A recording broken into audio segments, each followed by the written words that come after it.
안녕하세요. 곽복선 교수입니다. 오늘은 사자로 풀어본 중국 역사, 구밀 복검이란 제목으로 말씀드리겠습니다. 입에서는 꿀이 뚝뚝 떨어지는데 그 뱃속에는 칼을 숨기고 있다. 이게 구밀 복검이란 뜻입니다. 이 말은 당 현종 때 19년 동안 재상을 했던 이인보를 일컫는 말입니다.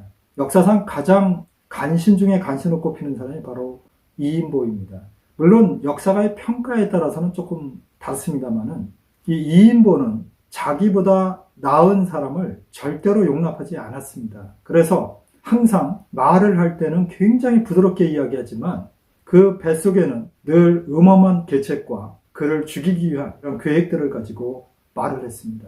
예를 들면 영재상으로 손꼽혔던 장구령 같은 사람도 이인보의 계책에 걸려서 결국 낙마하고 맙니다. 이인보는 우선객이라는 사람을 재상으로 추천했는데요. 당시에 당현종은 이인보를 굉장히 신임하고 있었습니다. 그런데 장구령이 나서서 반대했습니다. 변방에 있는 무장을 데려다가 재상시킨다는 것은 이건 상당히 위험한 일입니다. 그리고 반대를 했습니다. 그러니까 그 자리에 있었던 이인보가 이런 이야기를 합니다. 폐하, 재상의 자리는 천자께서 쓰시고자 하는 사람을 앉히는 것입니다. 그의 뱃속에 꼭 경전이 하나 가득해야 할 필요가 없지 않습니까? 현실적인 업무를 처리할 때 잘하는 자를 재상으로 앉히면 될 것입니다 라고 이야기해서 그 자리에서 바로 장구령을 반박했고 당현종은 이인보의 손을 들어줬습니다. 사실 당현종은 개원의 치수를 열어갈 때만 해도 재상들이 아주 쟁쟁한 사람들이었습니다. 예를 들면 송경 같은 사람들은 정말로 황제 앞에서 황제가 틀렸을 때는 간언을 하는 재상이었습니다. 그리고 국가 전체 경영을 하기 위한 전략을 갖고 있던 사람인데요. 후대에 가서 이인보 같은 사람들이 재상이 되면서 당현종도 이제는 나라가 어느 정도 안정화됐으니까 전략을 갖고 있는 사람보다는 행정가적인 그런 재상을 원했던 것입니다. 그것을 읽지 못하고 있었던 장구령은 여전히 국가 장래를 위한 계획을 늘 당현종에게 이야기했지만 번번이 이인보의 현실적인 계책에 의해서 막히고 말았습니다. 결국은 장구령은 조정에서 쫓겨나서 지방간을 전전하다가 죽고 맙니다. 근데 장구령이 이인보가 재상이 됐을 때 당현종에게 했던 말이 있습니다. 폐하, 이인보를 재상에 앉히는 것은 폐하의 실책입니다. 분명히 이인보는 국가를 이끌고 갈 수 있는 그런 능력이 없습니다. 행정관료로서는 뛰어나지만 국가 전체를 이끌고 갈 전략이 없는 자인데 이런 자를 그 중요한 재상 자리에 앉히신다면 앞으로 큰 화를 당하실 것입니다 라고 간언했지만 당현종은 받아들이지 않았습니다. 이인보는 말이 부드럽지만 그 속에 음험을 감췄다는 것이 당현종 시대에는 재상이 3명이었습니다. 그 중에 한 사람인 이적지라는 사람이 있었는데요. 이적지는 쉽게 말씀드리면 황족에 있어서 정통 라인으로 내려왔던 사람이고요. 이인보는 황족에서 방계로 내려온 그 후손이었습니다. 서로 간에 경쟁의식이 있었는데요. 이적지는 학식이 상당히 높았고 나름대로 자부심이 강했던 사람입니다. 하지만 이인보는 글자를 잘못 쓸 정도로 학식이 그렇게 높지 않은 사람이지만 행정 능력은 뛰어났기 때문에 당현종이 그를 기용했던 것입니다. 근데 하루는 이인보가 이적지에게 이런 이야기를 합니다. 내가 듣기로는 화산에 금광이 있다고 합니다. 그거를 캐면 우리 국가 재정에 엄청난 도움이 될 것입니다. 그래서 내가 재상에게 미리 알려주는 것입니다. 이렇게 이야기를 했습니다. 근데 이적지는 조금 생각을 해봤어야 되는데 다른 사람에게 그 중요한 소식을 놓칠까봐 바로 궁궐로 달려들어가서 당현종에게 이야기를 했습니다. 폐하, 아주 좋은 소식이 있습니다. 화산에 금광이 있어서 그거를 캐내면 저희 재정이 굉장히 튼튼해질 것 같습니다. 이렇게 얘기를 하니까 바로 그 얘기를 했던 이인보가 옆에서 이런 이야기를 합니다. 폐하, 저도 그 얘기를 알고 있지만 폐하께 말씀을 드리지 않았던 이유가 있습니다. 그 이유는 화산은 당 왕조의 황제들의 기운이 서린 산이기 때문에 그 산을 파헤치면 당나라 황실에 화가 임할 것입니다. 옛사람들은 미신이 많았죠. 그 산에 어떤 정기가 있고 그 산이 황실을 대표한다고 그러는데 그 산을 파헤친다. 그러니까 당현종이 그거는 없던 걸로 합시다. 이적지에게 재상은 좀 더 신중히 생각해서 나한테 그런 이야기를 하도록 하시오. 이렇게 이야기를 했습니다. 벌써 이적지를 치려는 그런 마음이 당현종에게 생긴 것이죠. 얼마 후에 결국 이적지는 쫓겨났고 유배지를 전전하다가 죽습니다. 이인보의 이런 이야기는 수도 없이 많습니다. 그래서 그의 별명이 구밀복검입니다. 입에서는 꿀이 뚝뚝뚝 떨어지는데 뱃속에는 칼을 품고 있다. 그런데 중국 역사에서 유명한 간신들을 보면 이들은 행정 능력은 무지무지 뛰어납니다. 그래서 실제 제왕들도 이들을 쓰면서 가려운 데를 자꾸 긁어주니까 되게 좋아했는데요.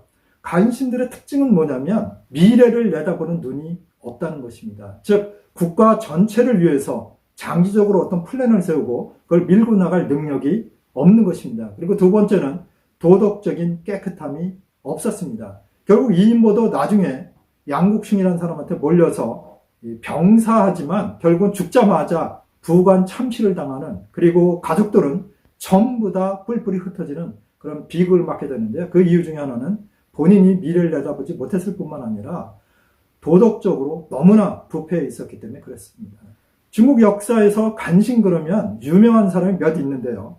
그 중에 한 사람이 우리가 잘 아는 부차의 대신이었던 백비입니다. 충신 중에 충신인 오자설을 모함해서 죽인 사람이 바로 백비인데요. 원래는 백비도 굉장히 충성스러운 사람이었습니다. 그러나 후대에 가서 개인적인 욕심이 발동하면서 당시에 오나라 부차가 워랑 구천을 이겨서 구천이 노예로 끌려왔을 때 오자선은 죽이자고 했습니다. 왜냐하면 살려두면 언젠가 이것은 화가 된다. 그러니까 화근을 없애셔야 됩니다. 이렇게 권했는데도 불구하고 백비는 이미 많은 보물과 미인들을 받아들였기 때문에, 즉 뇌물을 받은 것이죠. 당시에 워랑 구천의 모사였던 문종과 범녀가 이 백비의 그런 성격을 알고 있었기 때문에 엄청난 재물과 미인들을 바쳤습니다. 그러자 어전에서 이런 이야기를 합니다.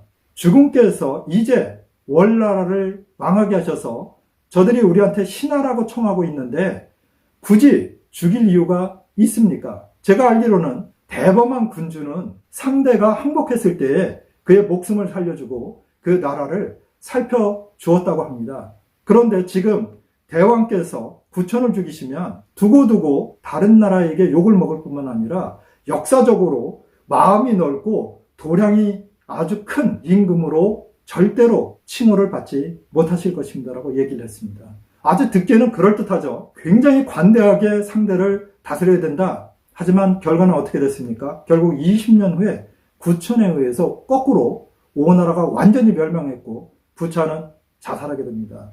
여러분, 간신들의 말은 너무너무 그럴듯합니다. 굉장히 이론적이죠. 넓은 마음을 보여라, 관용해라, 어떻습니까? 평화가 중요하다. 하지만 결과는 결국 국가가 망한 것입니다. 오자선은 그걸 내다봤기 때문에 화근은 완전히 뿌리를 뽑아야 된다, 이렇게 얘기했지만 그 이야기를 듣기 싫어했던 것입니다. 현대사회도 그런 경우가 굉장히 많죠. 그런데 중국 역사에서 참 놀라운 간신들이 있는데요. 춘추 5패 중에, 즉 춘추 시대 때 호령을 했던 5명의 군주 중에 첫 손꼽히는 사람이 제환공입니다. 제환공을 도와서 폐업을 이뤘던 사람이 우리가 잘 아는 관중인데요. 관포지계에 나오는 그 관중입니다. 이 관중이 죽을 때에 제환공이 이야기를 합니다. 내가 당신 후임으로 누구를 재상에 앉혔으면 좋겠어. 이랬을 때 관중이 반대했던 3사람이 있습니다. 그 3사람이 바로 여가, 수조, 개방인데요. 죽으면서 이 사람들을 쓰면 안 된다라고 이야기했지만 자기 옆에서 늘 부드러운 말로 속살거리는 이 간신들을 물리치지 못한 제환공은 결국 관중이 죽고 나서 2년 후에 굶주려서 죽습니다. 폐업을 이뤘던 제왕이지만 간신들에게 속아서 정치를 그릇되게 하면서 불과 2년 만에 망한 것입니다. 이 여가라는 사람은 어떤 사람이냐? 제환공이 내가 여지까지 많은 음식을 먹어봤지만 사람의 고기를 먹지 못했어, 이렇게 이야기했을 때 4살 난 자기 아들을 죽여서 요리를 만들어줬던 사람입니다. 수조는 제환공이 자기를 신임이라는 것을 알자 밤낮으로 제환공을 모시면서 본인이 얻고자 하는 걸 얻으려고 자기의 음낭을 거세해서 스스로 환관이 됐던 자입니다. 개방이란 자는 위나라 사람인데 제 나라에서 제왕국을 모시면서 15년 동안 자기 어머니가 죽어도 아버지가 죽어도 친척들이 어떤 일이 있어도 결코 위나라에 돌아가지 않고 제왕국 옆에서 계속 모셨던 사람입니다. 그러니까 제왕국이 볼 때에는 여가나 수조, 개방 같은 충신이 없는 것입니다. 하지만 관중이 죽으면서 부탁을 했습니다. 죽은 절대로 이 세 명을 써서는 안 됩니다. 이들의 세 명이 한 짓을 보면 인륜으로선 할 수 없는 짓을 하는 자들이기 때문에 어떤 짓이라도 할 수 있는 자들입니다. 절대로 신임하여선 안 된다고 얘기했지만 그들의 구밀복검에 결국 제왕국도 넘어가서 마지막을 비참하게 마쳤던 것입니다. 역사 속의 간신들은 다 똑같습니다. 입에서는 뚝뚝 떨어지는 아주 달콤한 말과 그럴듯한 이론으로 군주를 미혹시키고 대중을 미혹시키고 나서 본인이 챙길 걸 다 챙기지만 결국 국가는 나락으로 떨어지고 맙니다. 제가 마지막으로 말씀드리고 싶은 사람은 여러분 항주에 가면 악비의 무덤이 있습니다. 악비는 남송 초의 유명한 충신인데요. 이 악비를 죽였던 사람이 바로 진회입니다. 물론 진회에 대한 평가는 상당히 복잡하게 이루어지고 있습니다. 우리가 잘 아는 호적 같은 사람은 진회는 억울하다 이렇게 이야기할 정도지만 역사를 볼 때 진회는 간신임에 틀림없습니다. 왜냐하면 그는 당시 남송의 초대 군주인 고종을 모시면서 항상 북벌에 대해서 반대했습니다. 실제로 북벌을 하고 있던 악비를 불러들였습니다. 그리고 다른 장군들도 다 불러들였는데요.